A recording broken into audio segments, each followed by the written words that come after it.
Frankenstein, or The Modern Prometheus, by Mary Wollstonecraft Shelley. The Letters. Letter 1. To Mrs. Saville, England, St. Petersburg, December 11th, sometime in the 1700s.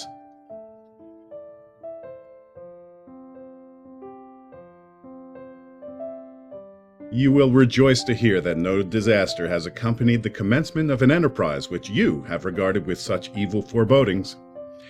I arrived here yesterday, and my first task is to assure my dear sister of my welfare and increasing confidence in the success of my undertaking.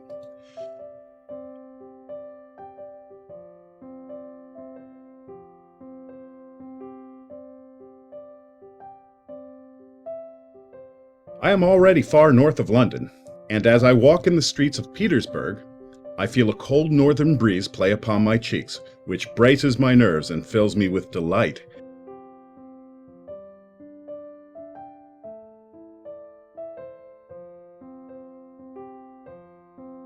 Do you understand this feeling? This breeze, which has traveled from the regions towards which I am advancing, gives me a foretaste of those icy climes.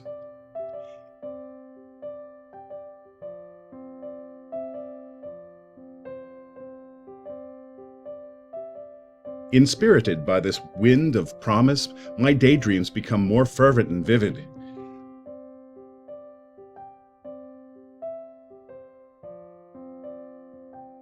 I try in vain to be persuaded that the pole is the seat of frost and desolation.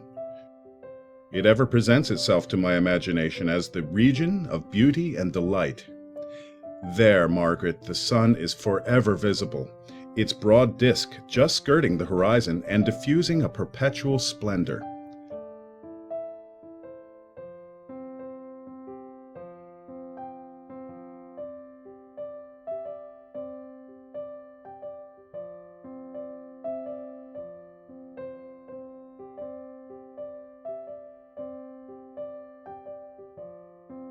There, for with your leave, my sister, I will put some trust in preceding navigators.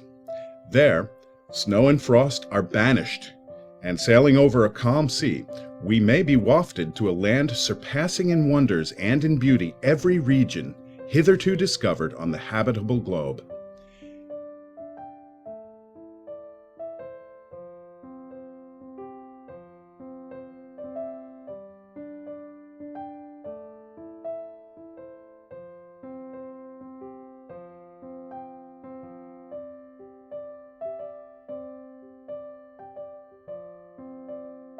Its productions and features may be without example, as the phenomena of the heavenly bodies undoubtedly are in those undiscovered solitudes.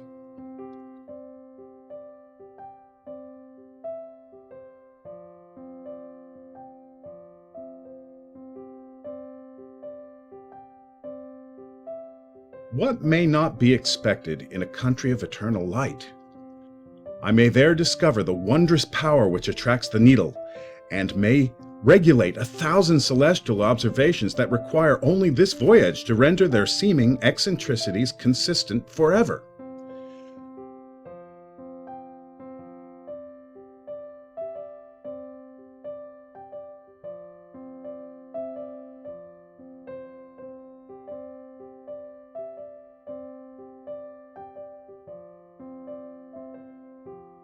I shall satiate my ardent curiosity with the sight of a part of the world never before visited, and may tread a land never before imprinted by the foot of man. These are my enticements, and they are sufficient to conquer all fear of danger or death, and to induce me to commence this laborious voyage with the joy a child feels when he embarks in a little boat with his holiday mates on an expedition of discovery up his native river.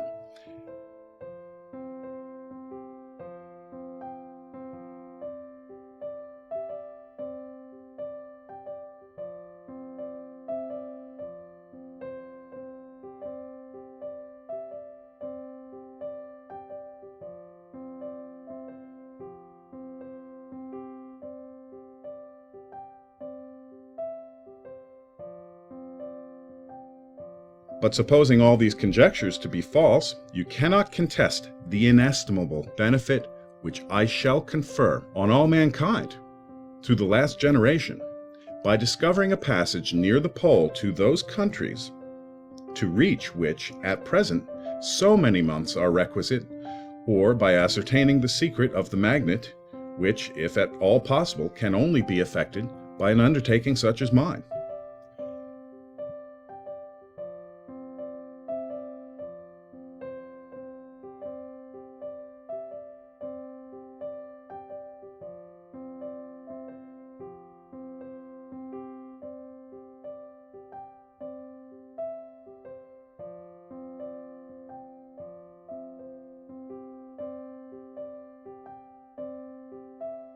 These reflections have dispelled the agitation with which I began my letter, and I feel my heart glow with an enthusiasm which elevates me to heaven, for nothing contributes so much to tranquilize the mind as a steady purpose, a point on which the soul may fix its intellectual eye.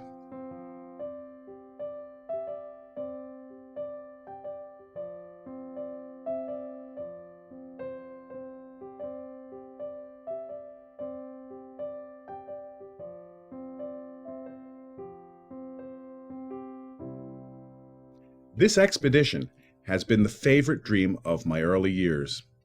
I have read with ardor the accounts of the various voyages which have been made in the prospect of arriving at the North Pacific Ocean through the seas which surround the pole.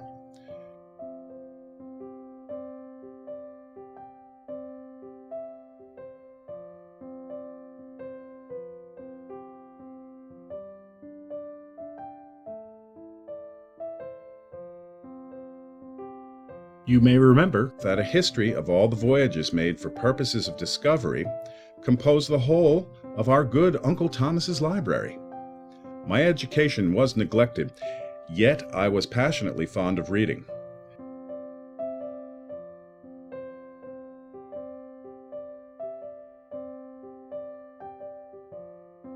These volumes were my study day and night, and my familiarity with them increased that regret which I had felt as a child on learning that my father's dying injunction had forbidden my uncle to allow me to embark in a seafaring life.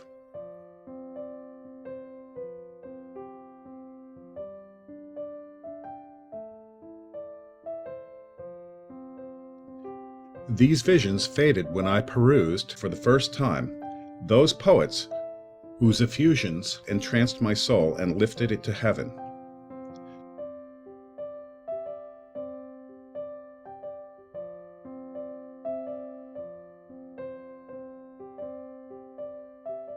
I also became a poet, and for 1 year lived in a paradise of my own creation. I imagined that I also might obtain a niche in the temple where the names of Homer and Shakespeare are consecrated.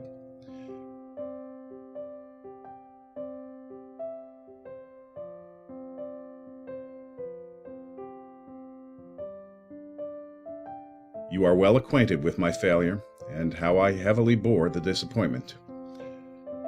But just at that time I inherited the fortune of my cousin, and my thoughts were turned into the channel of their earlier bent.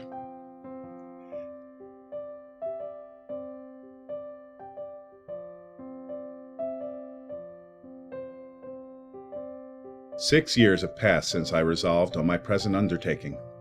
I can even now remember the hour from which I dedicated myself to this great enterprise.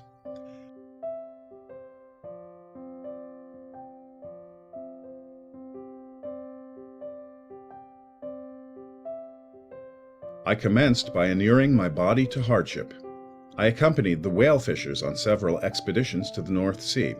I voluntarily endured cold, famine, thirst, and want of sleep. I often worked harder than the common sailors during the day, and devoted my nights to the study of mathematics, the theory of medicine, and those branches of physical science from which a naval adventurer might derive the greatest practical advantage.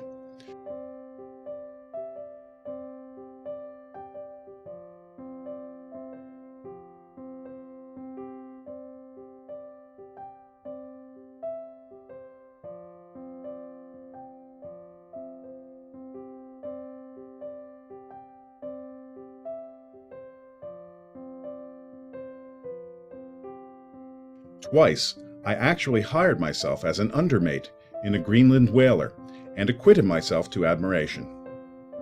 I must own I felt a little proud when my captain offered me the second dignity in the vessel, and entreated me to remain with the greatest earnestness, so valuable did he consider my services.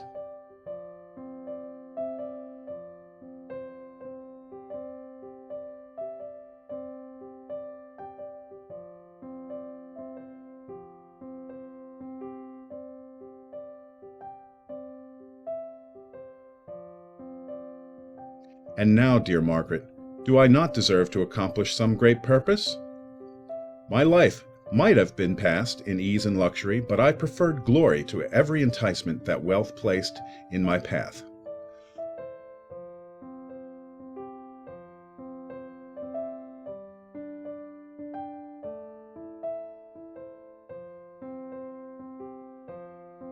Oh, that some encouraging voice would answer in the affirmative.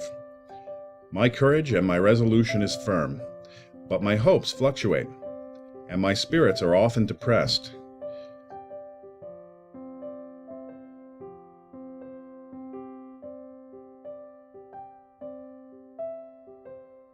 I am about to proceed on a long and difficult voyage, the emergencies of which will demand all my fortitude. I am required not only to raise the spirits of others, but sometimes to sustain my own when theirs are failing.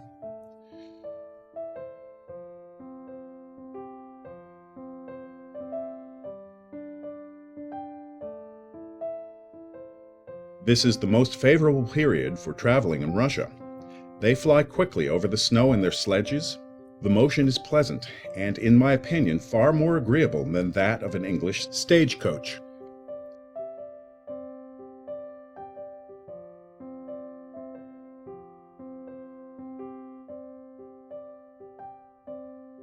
The cold is not excessive, if you are wrapped in furs, a dress which I have already adopted, for there is a great difference between walking the deck and remaining seated motionless for hours, when no exercise prevents the blood from actually freezing in your veins. I have no ambition to lose my life on that post road between St. Petersburg and Archangel.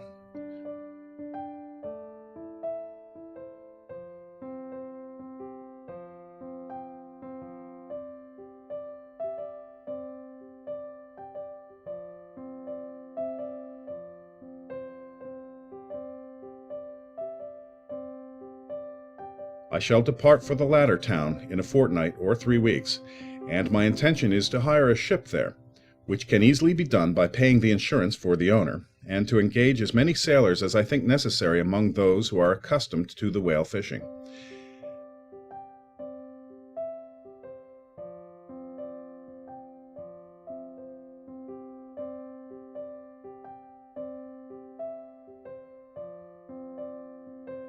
I do not intend to sail until the month of June. And when shall I return? Ah, dear sister, how can I answer this question? If I succeed, many, many months, perhaps years, will pass before you and I may meet. If I fail, you will see me again soon, or never.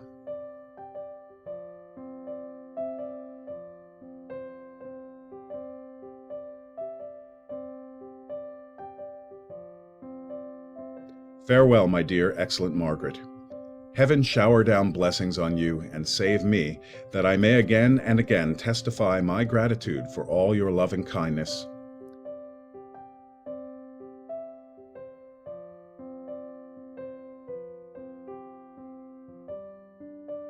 Your affectionate brother, R. Walton.